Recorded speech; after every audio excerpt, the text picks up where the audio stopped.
Olá, alunos, tudo bom? As empresas têm a CIPA. O que a CIPA vai fazer? Vamos olhar também nos conceitos de EPI, porque o conceito de EPI está muito ligado às atividades que a CIPA desempenha numa empresa.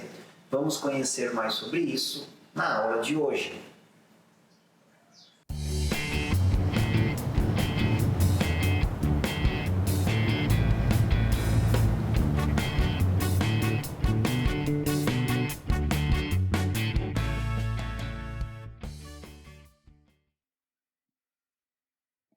Olá, alunos, tudo bom? Vamos para a nossa aula de Saúde, Segurança e Sociedade. Nessa aula, nós vamos falar da NR5. A norma NR5 é a norma que fala da CIPA e vamos falar também sobre EPI. A CIPA é uma instituição mista, com pessoas da gestão da empresa e dos funcionários. A CIPA significa Comissão Interna de Prevenção de Acidentes. E é obrigação das empresas constituírem a CIPA e mantê-la em funcionamento regular, tanto para empresas privadas quanto entidades públicas, sociedades de economia mista, órgãos da administração direta e indireta, instituições beneficentes, associações, cooperativas e quaisquer outras instituições que tenham trabalhadores como empregados. Portanto, a única exceção para a nossa CIPA é a microempresa individual. Fora isso, todo mundo precisa ter a sua CIPA. E essa Comissão Interna de Prevenção de Acidentes tem como objetivo prevenir acidentes, mas também doenças que são decorrentes do ambiente de trabalho, para que seja compatível o trabalho com a preservação da vida e a promoção da saúde do trabalhador. Então, a CIPA ela vai ter representantes do empregador e dos empregados. É muito importante para a interface entre a gestão da empresa e os funcionários. Quando o funcionário precisa falar alguma coisa sobre prevenção de acidentes, segurança do trabalho ou questões de saúde ocupacional, o empregado deve comunicar à CIPA e a CIPA vai levar essas demandas para as reuniões, aonde terá membros tanto dos funcionários quanto dos empregadores. A CIPA, ela deve ter titular e suplente, que vai ser designado pelo empregador e pelos empregados. Muitas vezes, os representantes dos empregados, eles são eleitos. Às vezes, eles podem ser indicados quando não houver nenhum candidato. Mas na maioria das vezes, algumas pessoas se interessam e aí existe uma eleição para que esse membro da CIPA represente os empregados. E isso não depende de filiação sindical. Não é necessário ser filiado ao sindicato para participar da CIPA. Porém, caso um membro da CIPA também seja do sindicato, não existe problema. E esse mandato, ele vai ter a duração de 1 ano, mas se tudo correr bem, pode ter a reeleição por mais 1 ano. Portanto, depois de 2 anos, precisamos ter uma nova eleição na empresa. Do lado do empregador, ele vai designar o seu representante. Pode ser decidido em uma reunião, pode ser decidido pelo dono. Às vezes, se tiver muita gente interessada, pode também ser feita uma votação. O presidente da CIPA vai ser indicado pelo empregador e os empregados vão escolher o titular e um deles vai ser vice-presidente. Se um funcionário é membro da CIPA, ele tem o benefício de estabilidade no emprego, mas essa estabilidade é provisória e vai durar até 1 ano que ele termine o seu mandato na CIPA. É claro, ele pode ser dispensado, mas apenas por justa causa. Então, não é possível demitir sem justa causa um membro da CIPA de uma empresa. Isso serve para proteger o funcionário caso ele tenha alguma discordância com os patrões. As atividades principais da CIPA são de identificar os riscos do processo de trabalho e ajudar a elaborar o mapa de risco e envolver a participação do maior número de trabalhadores. Mas a CIPA não vai fazer isso sozinho. Ela vai ter assessoria do SESMT, que são as pessoas da empresa que são especificamente formadas para a segurança do trabalho. Mas nem sempre a empresa vai precisar contratar um técnico de segurança do trabalho.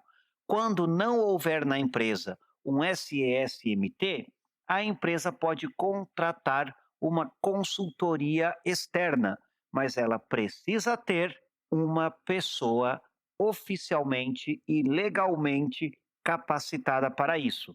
Mas essa pessoa não vai fazer o trabalho sozinha, ela vai fazer o trabalho com a ajuda da CIPA.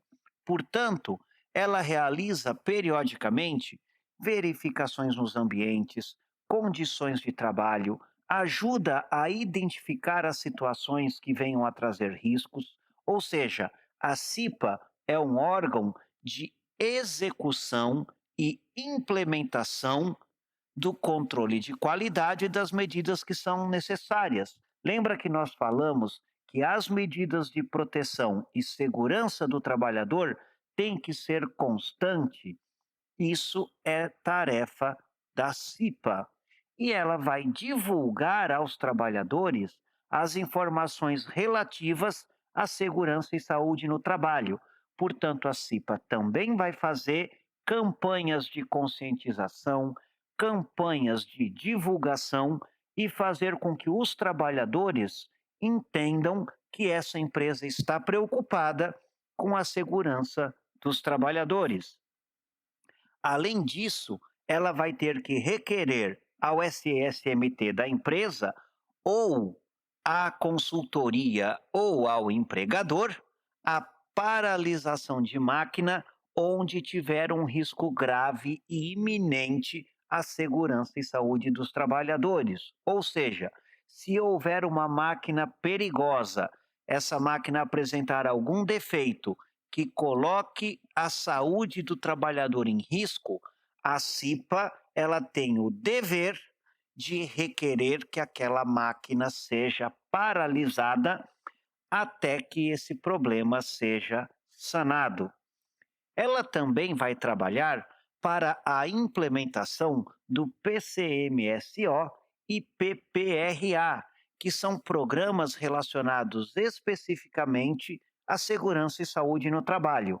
Ou seja, a CIPA tem bastante trabalho e ela também mantém as cópias das CATs que são emitidas nas fiscalizações da empresa. Anualmente, a CIPA ela tem que fazer a Semana Interna de Prevenção de Acidentes de Trabalho, ou a CIPAT. Pessoal, a CIPAT não é uma opção.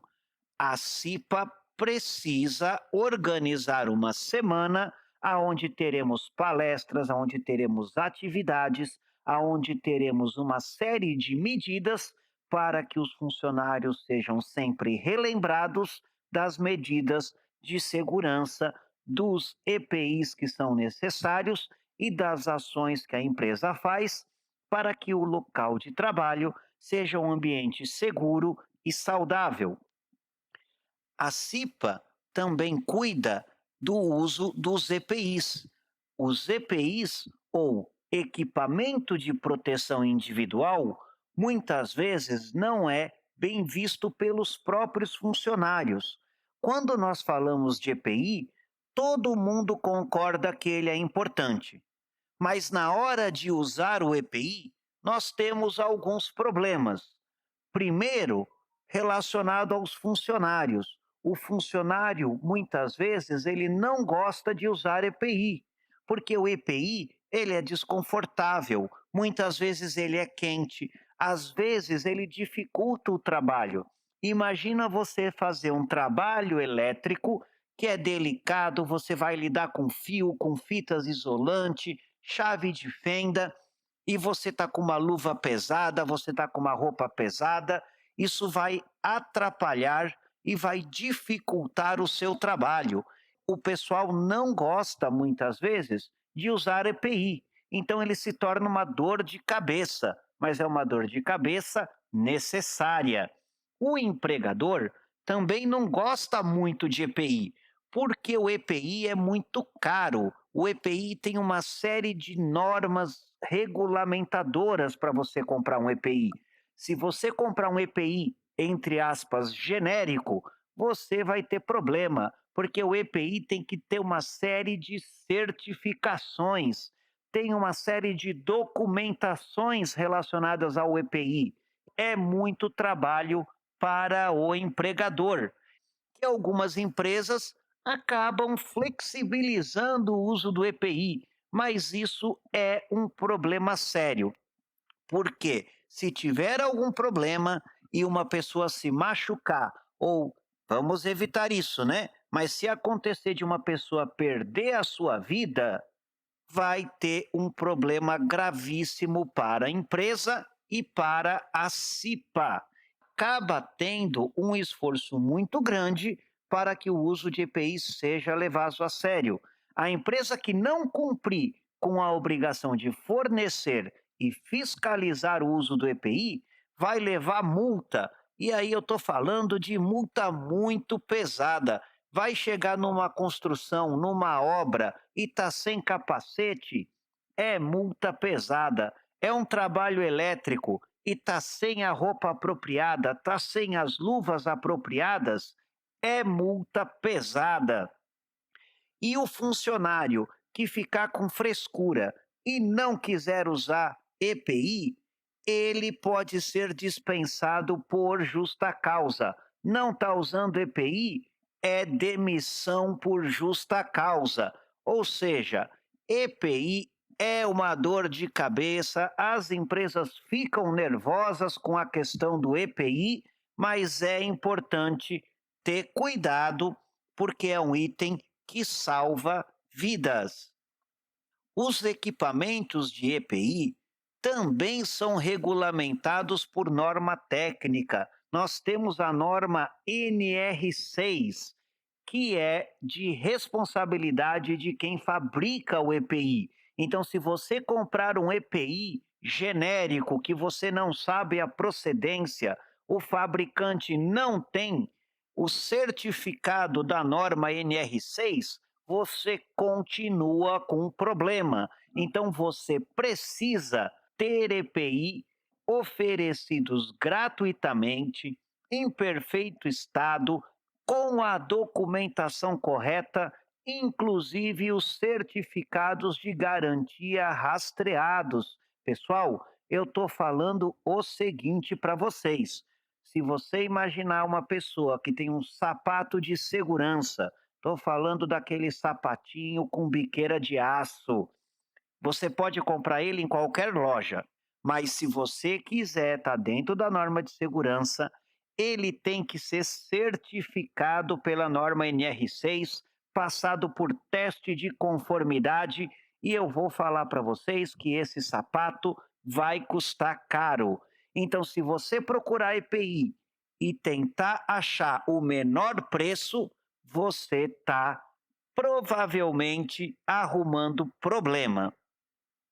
E o Serviço Especializado em Engenharia e Segurança e Medicina no Trabalho, ou SESMT, é o órgão da empresa que vai laudar se o EPI está correto.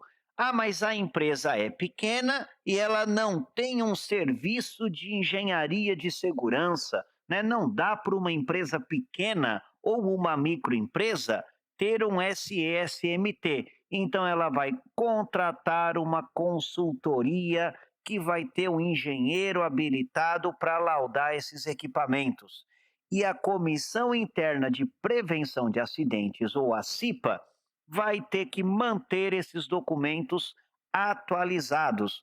Então, as empresas podem ser desobrigadas de manter um SESMT, mas ela não pode deixar de ter uma CIPA atuante para recomendar ao empregador o EPI adequado ao risco existente e fiscalizar se o funcionário está usando esse EPI.